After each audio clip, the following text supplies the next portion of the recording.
and provided an update of a highly dangerous and rapidly evolving situation with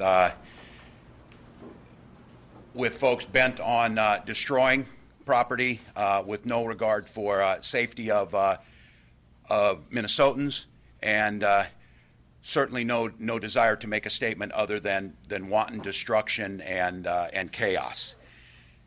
I want to thank the Minnesotans who abided by the curfew. I want to thank our responders who are out there protecting our cities as they were taking incoming fire, improvised explosive devices, and a highly evolved and tightly controlled group of folks bent on adapting their tactics to make it as difficult as possible to maintain that order. My mission has been very clear to the folks in Minnesota, in conjunction with Mayor Frey of Minneapolis, Mayor Carter of St. Paul, is protection of citizenry and property is our top priority, and maintaining and restoring civil order on the streets. I think what's really important to recognize is the tactics and the approach that we have taken have evolved and need to evolve the same way, with a sensitivity to the legitimate rage and anger that came after what the world witnessed in the murder of George Floyd, and was manifested in a very healthy gathering of community to memorialize that on Tuesday night, was still present to a certain degree on Wednesday. By Thursday, it was nearly gone, and last night is a mockery of pretending this is about George Floyd's death, our inequities, our historical traumas to our communities of color. Because our communities of color and our indigenous communities were out front fighting hand in hand to save businesses that took generations to build, infrastructure and nonprofits that have served a struggling community were torn down and burned by people with no regard for what went into that. So let's be very clear. The situation in Minneapolis is no longer in any way about the murder of George Floyd. It is about attacking civil society, instilling fear, and disrupting our great cities. With that being the case, as we indicated last night, our tactics again is to try and reduce loss of life, to do what we can to restore order. We mobilized the largest mobilization of National Guard that were in the field last night of over 700. We pulled in state patrol and state assets to augment Minneapolis and St. Paul's force. And as I told people who are listening, this is not an infinite number of people that we can pull. The Minnesota Patrol is a highly trained, highly organized force that when every single one of them is up and operating is at about 700. You can't operate all the time on that. The same thing with the Minnesota National Guard and, of course, the cities. So as you saw this expand across the United States, and you start to see whether it be domestic terrorism, whether it be ideological extremist to fan the group, or whether it be international destabilization of how our country works, those elements are present in all of this. I spoke early this morning with the Secretary of Defense, Esper, and with the Chairman of the Joint Chiefs of Staff, Milley, extensively to update on the situation, receive their situation report as they're seeing it across the country, and to suggest courses of action of going forward.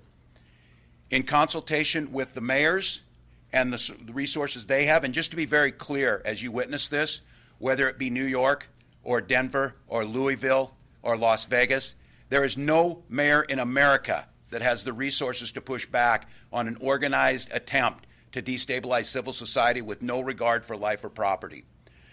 So in consultation as a group and as we set this morning, I'm authorizing and talking to General Jensen to fully mobilize the Minnesota National Guard, an action that has never been taken in the 164-year history of the Minnesota National Guard. We will pull in assets as we have been doing, and for those Minnesotans who are wondering, Where are the fire trucks? Where are the police that are out there? The situation was so broad and the tactics were so bent on causing destruction that every single person we had mobilized, again, the largest in state history last evening, was engaged in that. By this afternoon, our hope is to exponentially have that force out there, to use all other resources in the state and our partnerships of sister cities across there and counties to help us. And I have made initial calls and will be speaking with the governors of adjacent states who will be providing significant support through their National Guards. The message is clear, Minnesota. We had a tragedy on Monday night. We understand the work that we need to do and the generational pain that went into what happened with George Floyd and that murder. But at this point in time, nothing we do to address those inequities, nothing we do to provide justice to George Floyd and his family that I spoke with last evening, none of those things matter to any of these people who are out there firing upon National Guard, burning businesses of our communities, and making intent on disrupting any semblance of civil life. So in partnership with the mayors and the team that is here, throughout the day today, there will be peaceful protests that were previously scheduled. They will be large, as anticipated. And today will be an expression of that grief, of the loss of George Floyd. There will be legitimate exercising of First Amendment rights. Every single person in this room will put all of these resources we're talking about to protect their right to do that, to protect their right to gather as community. I will continue to stress because it seems a lifetime ago. We are still in the middle of a pandemic and past 1,000 deaths yesterday. We still have hospitals on the verge of being overrun with COVID-19.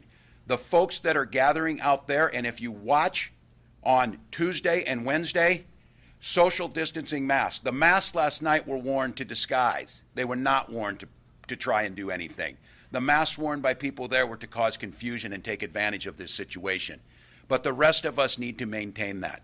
For Minnesotans who are wondering and asking the legitimate question, the safety and concern, everyone in this room is up all night. The nightmare of these people starting fires that can jump and arson.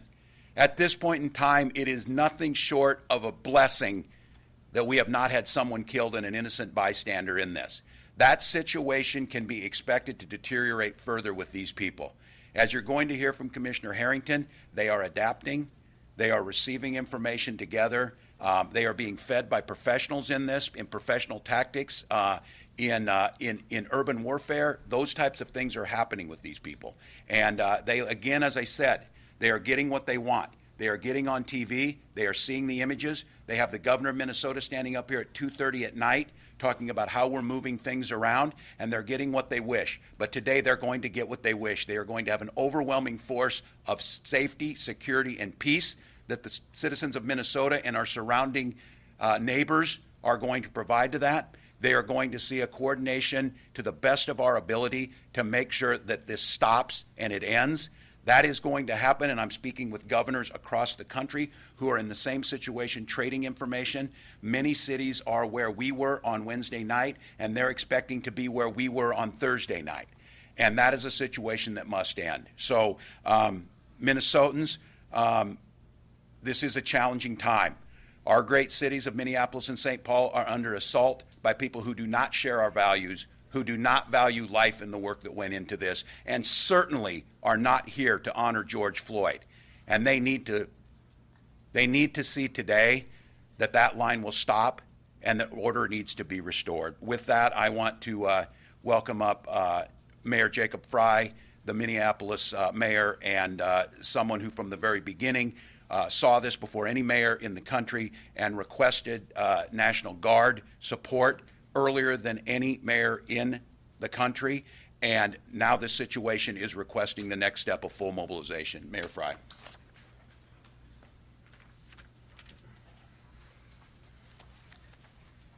Thank you, Governor. The show of force tonight has got to be about safety, security, peace, and order. Our Minneapolis residents are scared, and rightfully so. We've seen long-term institutional businesses overridden. We've seen community institutions set on fire. And I want to be very, very clear. The people that are doing this are not Minneapolis residents. They are coming in largely from outside of the city, from outside of the region to prey on everything that we have built over the last several decades. The dynamic has changed over the last several days. If you looked at Tuesday, it was largely peaceful protest, the vast majority peaceful, the vast majority of people from our city, with a small group of people looking to have intentional disturbance. Gradually, that shift was made. And we saw more and more people coming from outside of the city. We saw more and more people looking to cause violence in our communities, and I have to say, it is not acceptable. If you're concerned, I get it.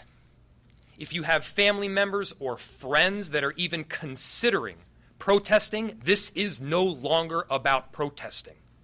This is no longer about verbal expression. This is about violence. And we need to make sure that it stops. We're in the middle of a pandemic right now.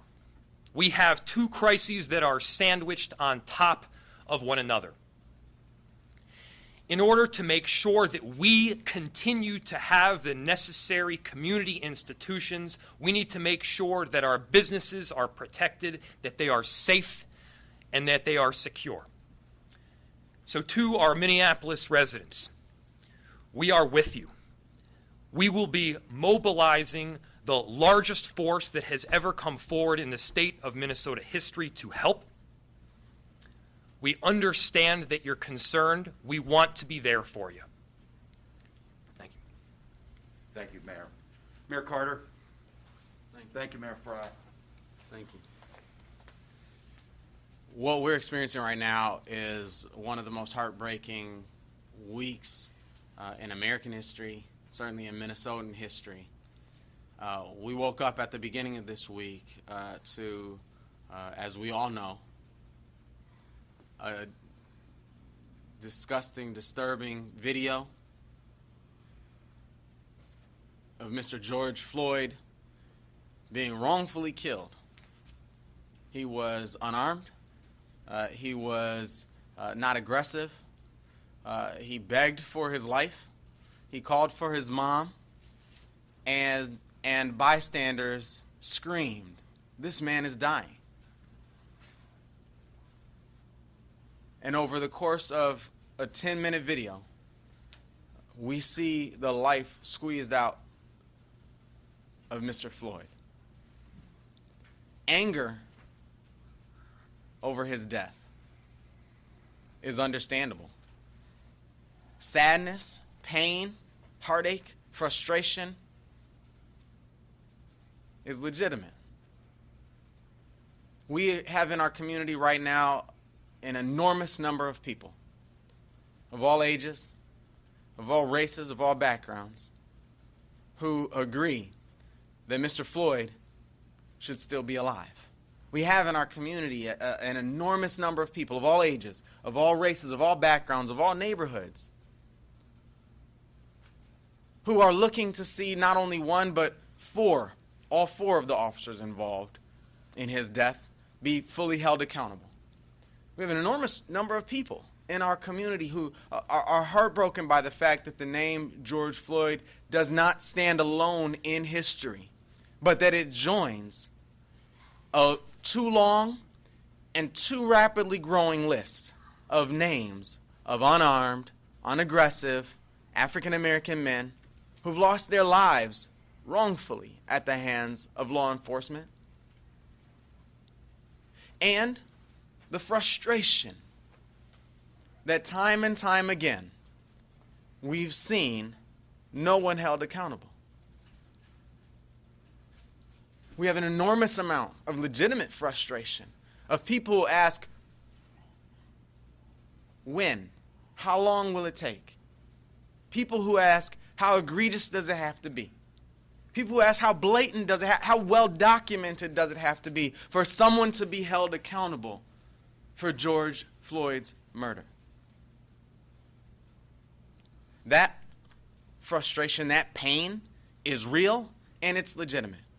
And to all of the people in our community who believe what I just said, who wholeheartedly need the world to hear that Mr. Floyd should be alive, that someone should be held accountable, and that we as a community, we as a culture, we as a society must do everything we can imagine to keep this from happening again, we stand with you. I stand with you. There are many, many ways for us to work together in a constructive manner that builds our communities, that empowers our communities to speak up with a loud voice. The world is listening. There are opportunities for us to do that in a constructive manner. Unfortunately, there are also those among us who would seek to use this moment, who would seek to use his death as an excuse, as a cover, to agitate for the destruction of those same communities that have been most traumatized by George Floyd's death. Those same communities that have been most traumatized by the dual crisis of a COVID-19 pandemic and an economic crisis that we're facing right now. Those same communities are being re-traumatized right now. As our black-owned barbershops, as our immigrant-owned restaurants, as our local, generational, family-owned businesses are damaged and destroyed night after night. This must stop. I know the governor, I know Mayor Frey, myself, wholeheartedly support the right of people to protest, the right of free speech, for people to say what they believe about the world, to speak up and say and participate in making this world a better place. That right to speak stops at destruction of lives, destruction of property, destruction of livelihood. In St. Paul last night, and across our Twin Cities, a curfew went into effect. Because we had a relative stillness in St. Paul, we didn't make an enormous number of arrests, but every single person we arrested last night, I'm told, was from out of state. What we are seeing right now is a group of people who are not from here. As I talk to my friends who have been in this movement for a very long time, who wake up in this movement every day, and I ask them what they're seeing, what they're feeling, what they're hearing, to a person, I hear them say, we don't know these folks.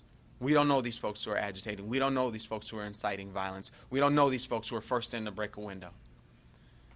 And those folks who are agitating and inciting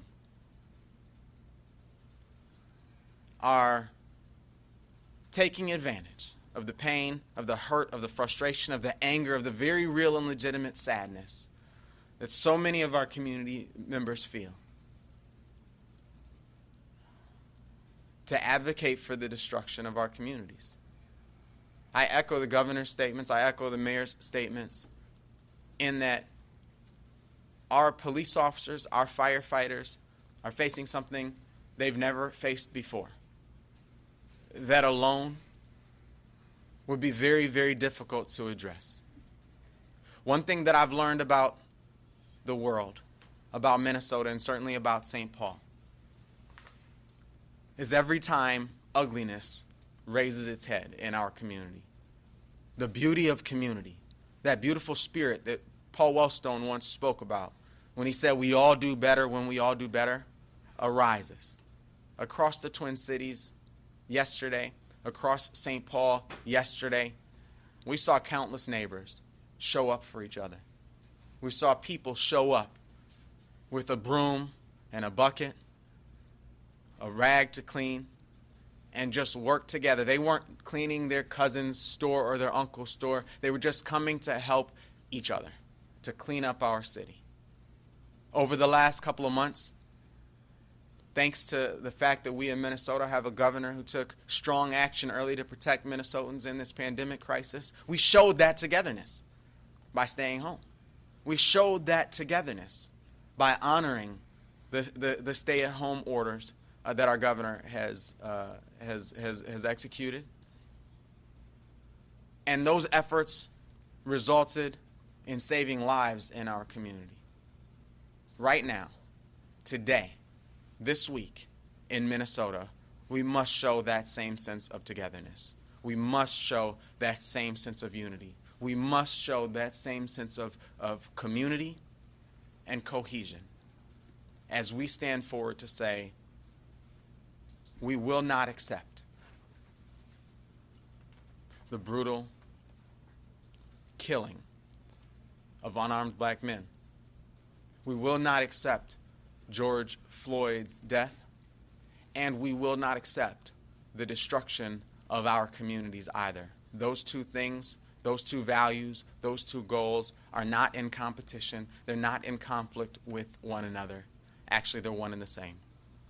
Thank you very much. Thank you, Mayor Carter. Commissioner Harrington.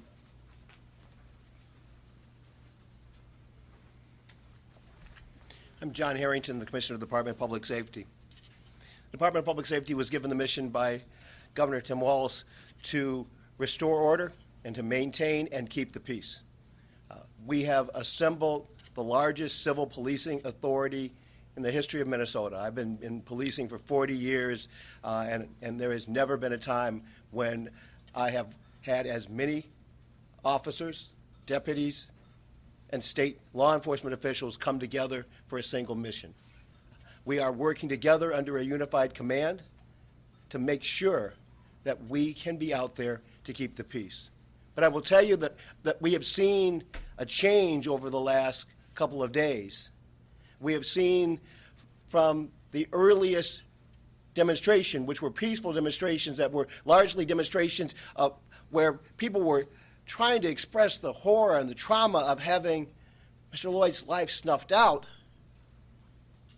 I'm not seeing peaceful demonstrations, and I am not seeing, frankly, any empathy or any heart for Mr. Lloyd or for the communities that he loved and the communities he belonged to. Last night, we saw not only a change in the temperament and the approach of what I will call rioters. They weren't demonstrating for a cause. They were not protesting for injustice. They were simply bent on destruction of property, and they were bent on trying to hurt people. And they didn't really care who they hurt in the interim. We had multiple shots fired in both cities coming out of the rioters' group. We had officers and National Guard officers, National Guardsmen and women shot at. We had improvised explosive devices used to injure state troopers, DNR, and others. We saw them break into post offices, and we saw them try and destroy not only public property, but repeatedly set fires to private property with absolutely no, I mean this, absolutely no sense that there were people who, that was not just their shop, it was not just their business, but that was their home. That's where their sweat and blood and life was based out of, and they burned it to the ground with no second thought. We also saw a shift in the numbers last night. As I said, we put together 2,500 public safety folks between National Guard and cops and state troopers and everybody else. That is an enormous number of law enforcement people. And we were confronted with tens of thousands of rioters. I want to repeat that. That little group that started out embedding themselves into George Lloyd's memorial service is no longer the little group.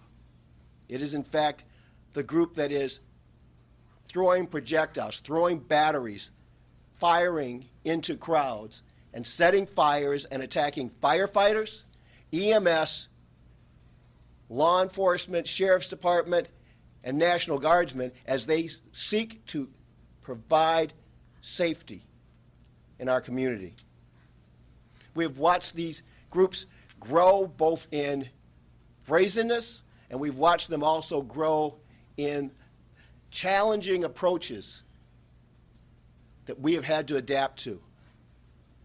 We have watched them take on efforts where literally there are 5,000 of them surrounding a building, trashing the building, and then when confronted, running back under the cover of darkness into residential areas.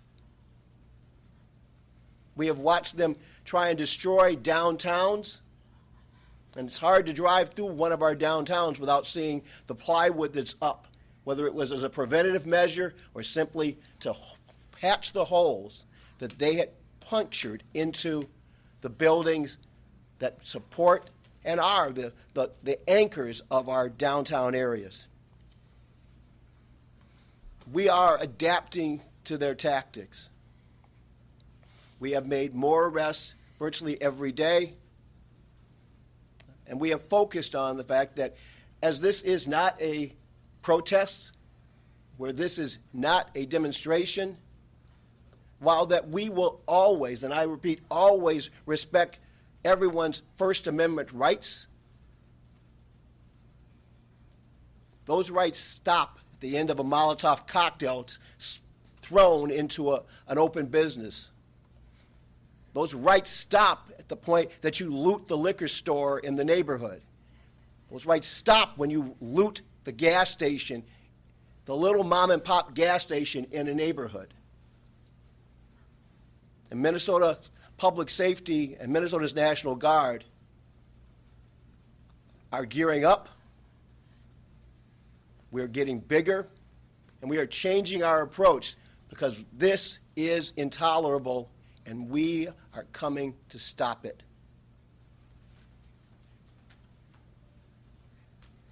I don't want anyone to make any mistakes about that. We will make sure that those folks that come out today that want to mourn Mr. Lloyd's passing, that their rights are in fact protected. But these rioters are in fact trampling on those rights by making it too dangerous for good people to speak their minds. And we cannot, as a community, we cannot, as Minnesotans, we cannot, as members of the Twin Cities community, tolerate that.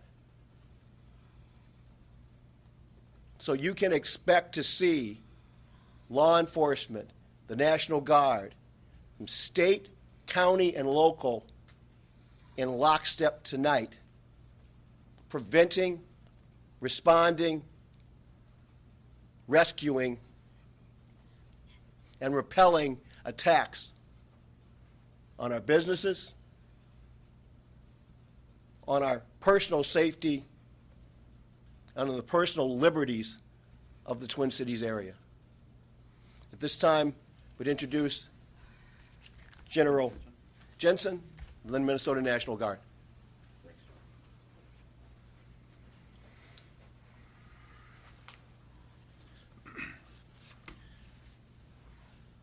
Well, I don't think I could speak with any more passion than the four gentlemen that just spoke in front of me. So what I will do is just give you a quick update on the last 48 hours of the Minnesota National Guard's participation in this operation.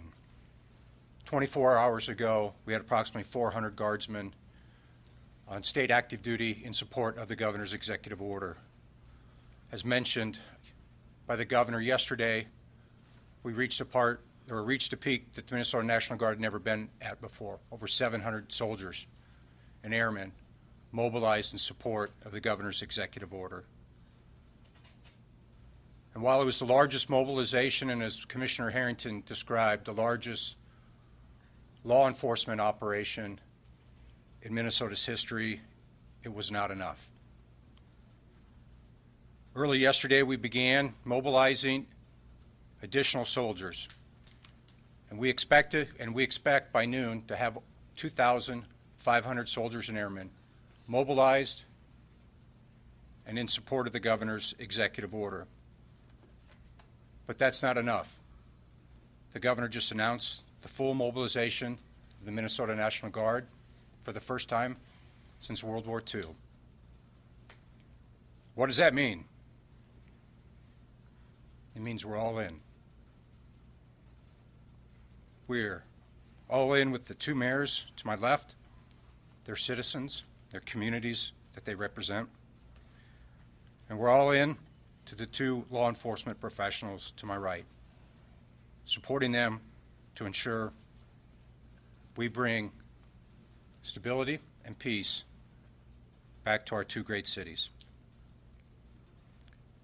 But even that's not enough. As Governor Walz just laid out, we had a conversation with the Secretary of Defense and the Chairman of the Joint Chiefs of Staff, and we are requesting national level resources to come to the state to make key contributions to the operation that Commissioner Harrington has laid out. So to our two mayors and to our two law enforcement professionals and to you, Governor, the Minnesota National Guard is all in. Colonel Langer.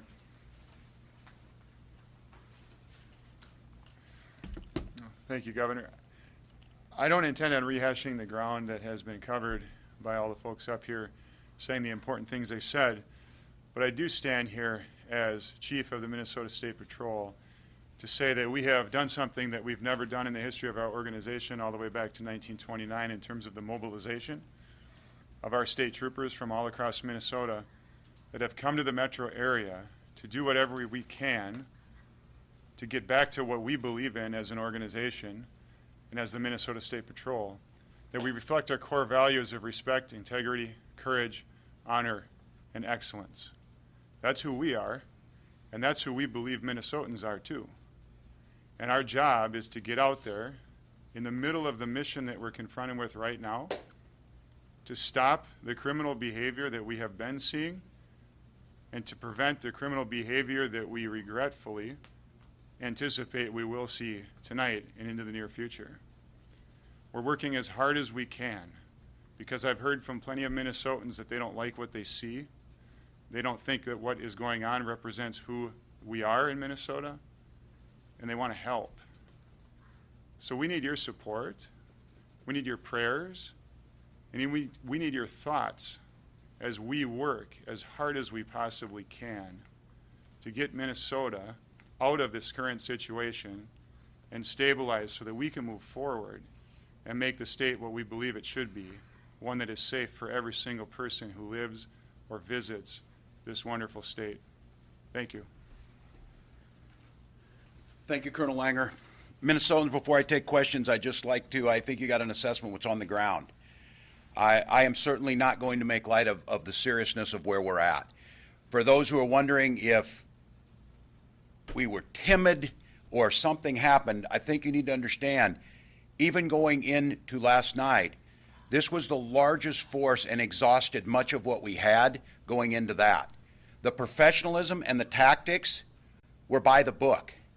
One of the things is, when you're a force of good and law and order, you play by the rules. When you are bent on destruction and harm and chaos, you don't have to do that. And it makes it very, very difficult. And I think it's important to note, too, that this call and the call-up of the Guard and the attempt to do this is only going to make it more difficult tonight. The people listening do not see this as a deterrent. They are not somehow searching their soul and deciding that this was stupid and destructive and wrong of what they did. This is the challenge they were looking for. The call will go out to join, and the call will be there to try and break the back of civil society and the people putting it forward.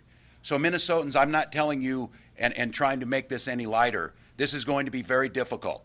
And to set expectations, they will slip away and they will start fires.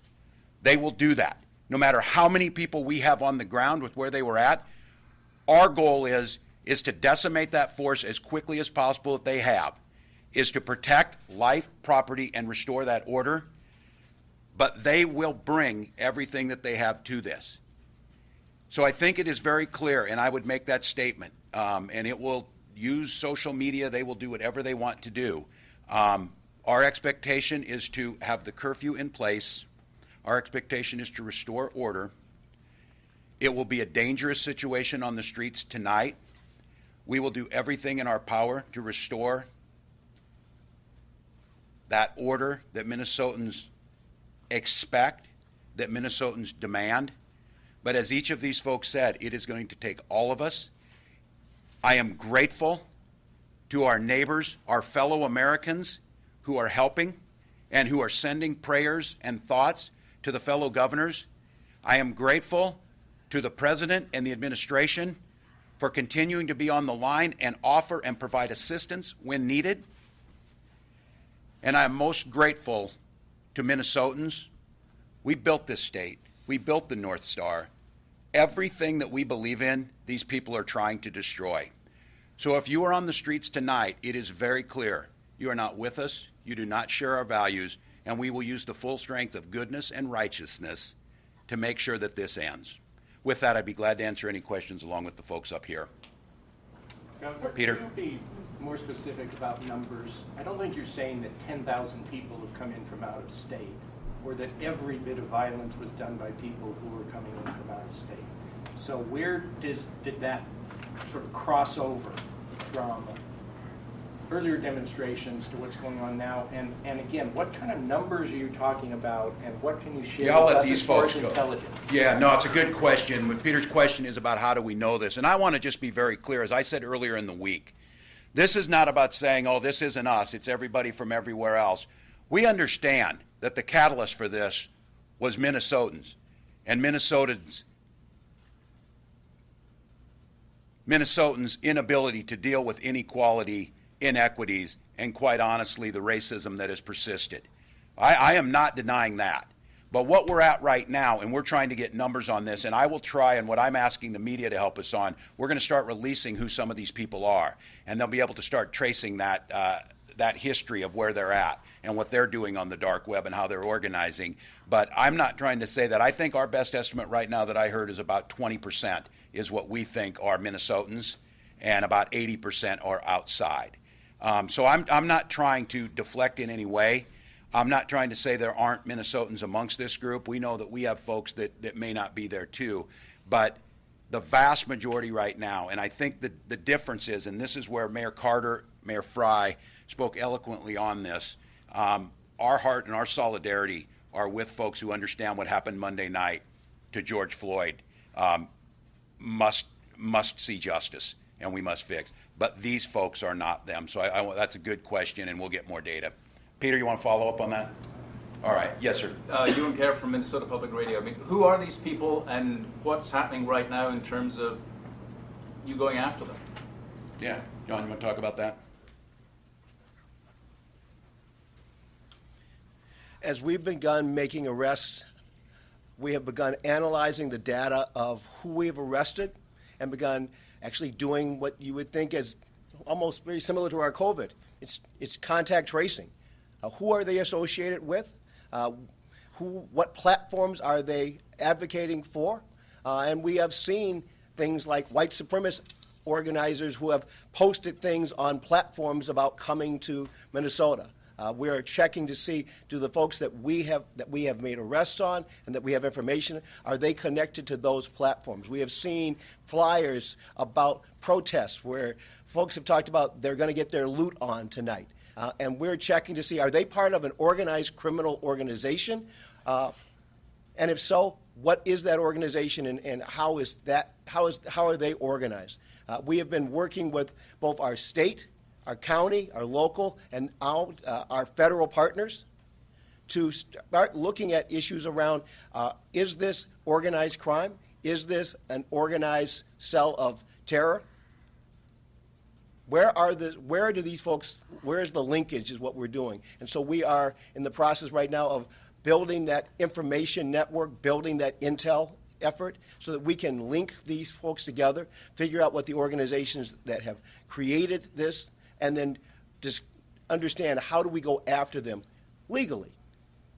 That is absolutely part and parcel of our mission. We are, in fact, public safety, and we recognize that there are legal issues that are involved here, but we are not going to tolerate the violence and the destruction that they're using as a cover for the other illegal activity.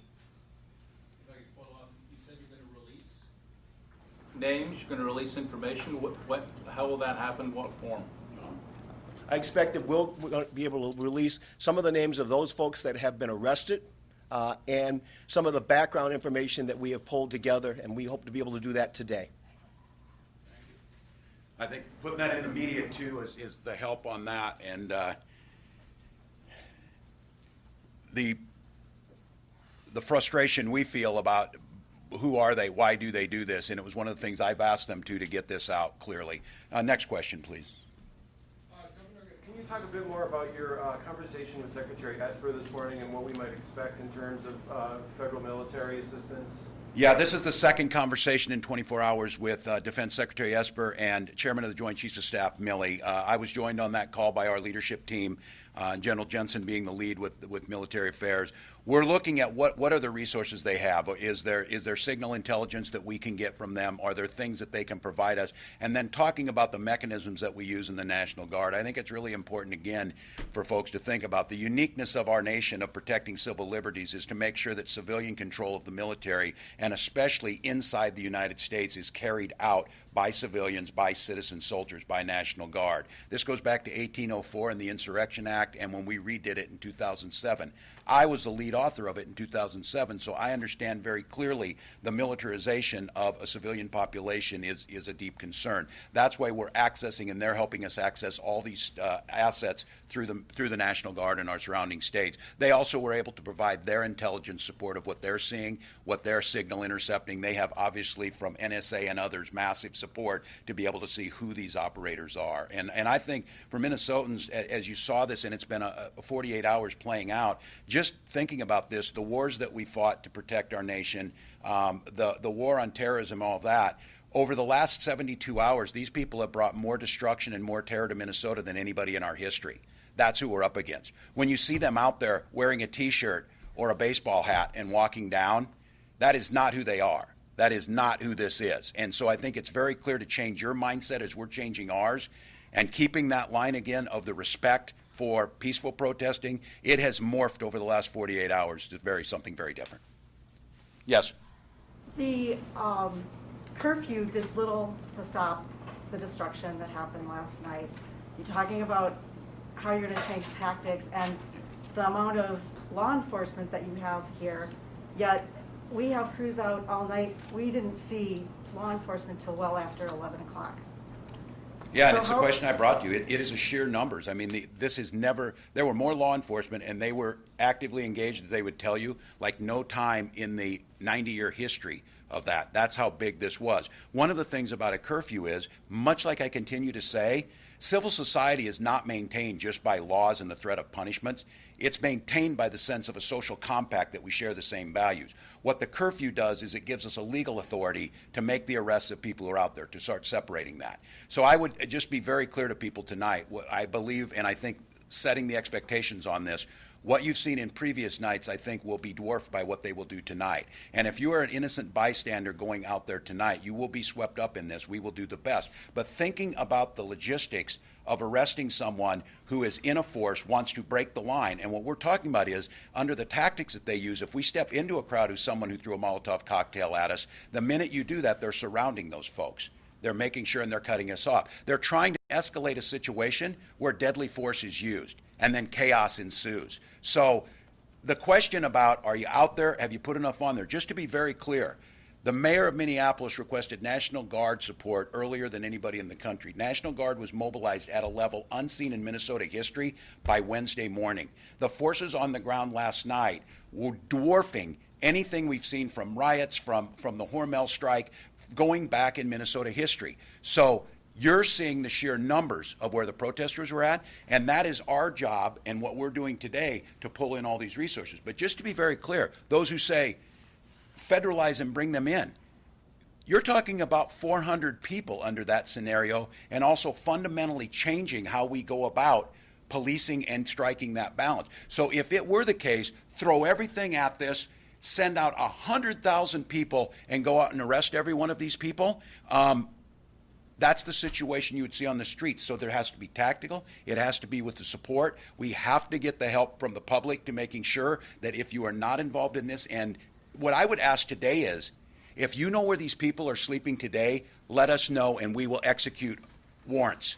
Let us know if there's someone that's there to do this. Start talking it back. If you know someone was down there protesting, help us. Help us. Call that in. Tell us who they were. They're not from Minneapolis, but they're staying down here. They're doing this. They're coming in. Next question. Yes. A couple of questions. How many arrests have been made so far? And how would you attempt to go about enforcing the curfew, putting law enforcement in harm's way in this situation? I'll say this for the commissioner before he comes up here, and this is one, again, as I think all of us, is being as transparent as possible. I'm speaking to Minnesotans now about articulating a plan. Some of this is going to be the tactics that we use. These folks are very smart. If I tell exactly and he tells you, they will adjust and they will adapt. We changed in 2 nights. They changed with us. So I'll let John talk about the number of arrests and maybe some of the basic techniques you're seeing.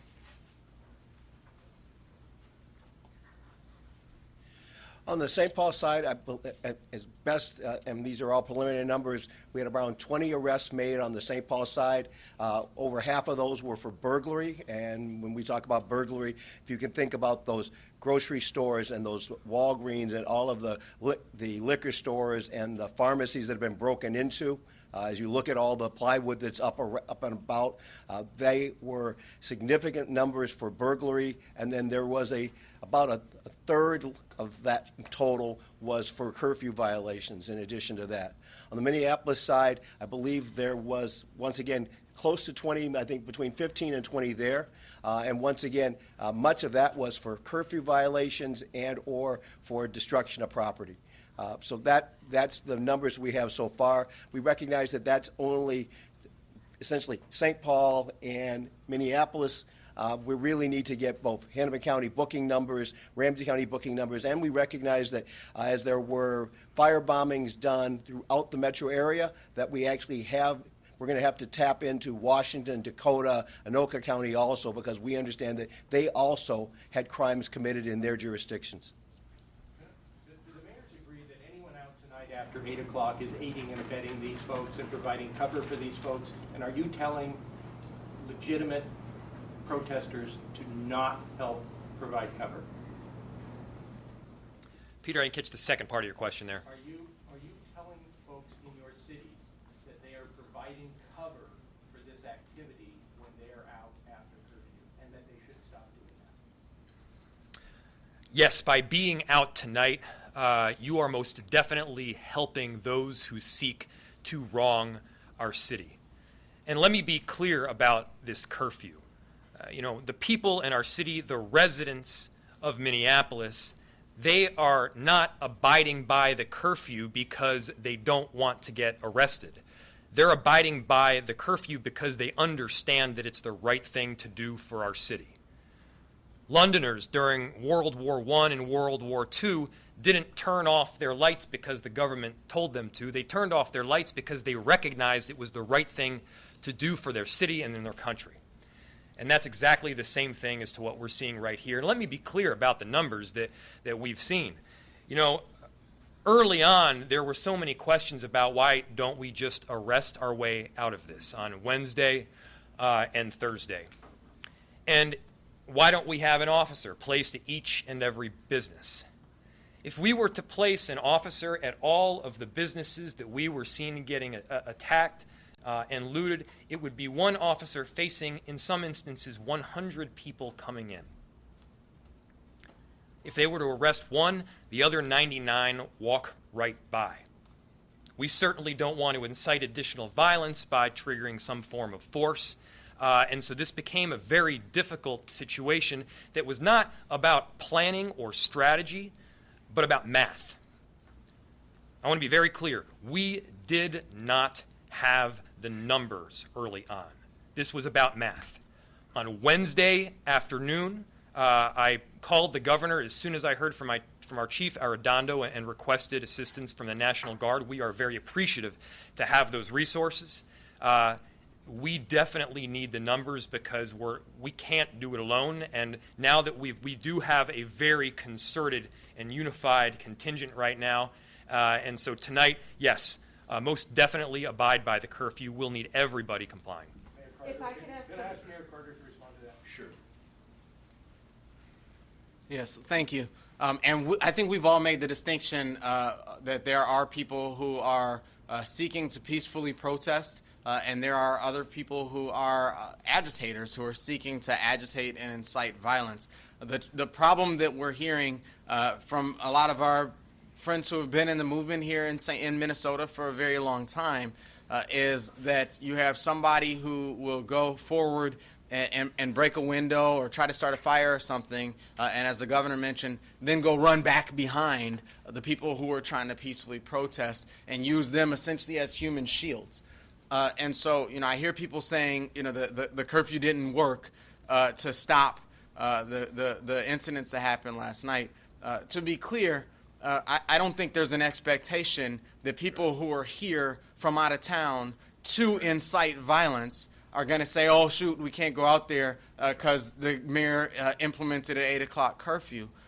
What that's designed to do is separate those well-meaning community members who are heartbroken, who are feeling legitimate anger and sadness, and ask them, as the mayor just said, to stay home, to stay out of that, so that we can separate who are the people in our community who are hurting, who need to be able to peacefully express their First Amendment rights, from who are the people in our community who are looking to break a window or start a fire or create destruction in our communities.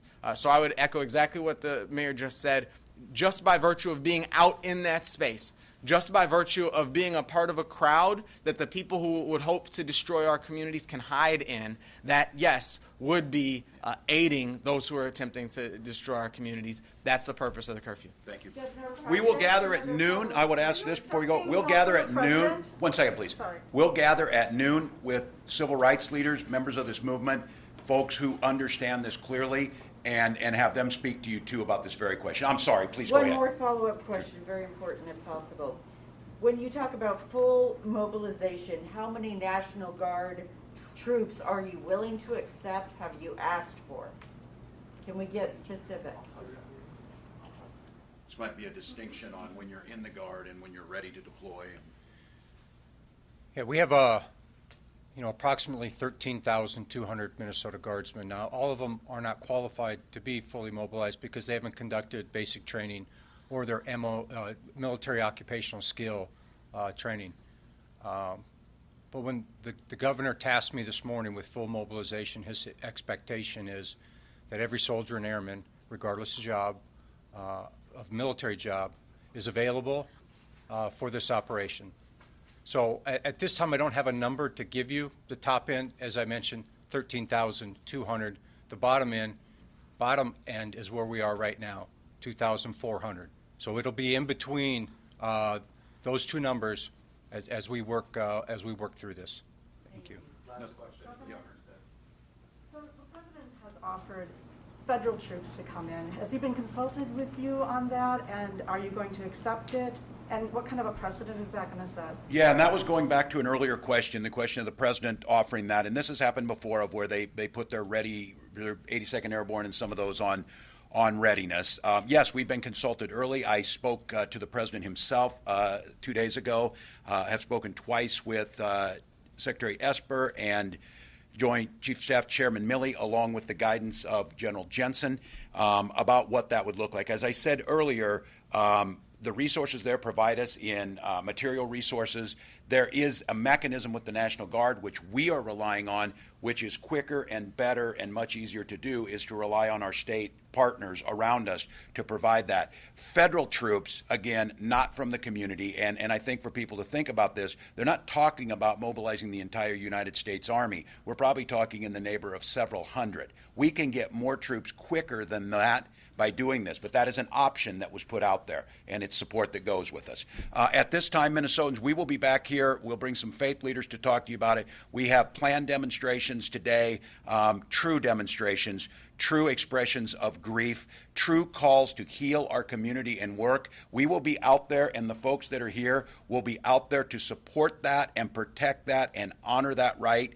But we're asking those people, as soon as those are done, to disperse, to be out of the area, and to not do what the mayors both clearly and eloquently, and I would associate myself exactly with them. If you're out after 8 o'clock, you are aiding and abetting these folks. You are helping make it easier for them, and you're giving them the cover that exactly they want. So, Minnesotans, that this is an unprecedented time we're in. It may be an unprecedented time in American history. To my fellow governors who are experiencing this and the mayors, we stand with you as Americans who value decency, who value community, who value the rule of law, and we stand together. This is an opportunity for our nation to truly become united about this, to isolate those folks who are meant to bring us harm, and to learn from this experience and become stronger. We'll be back with you shortly. Thank you. Thank you, mayors.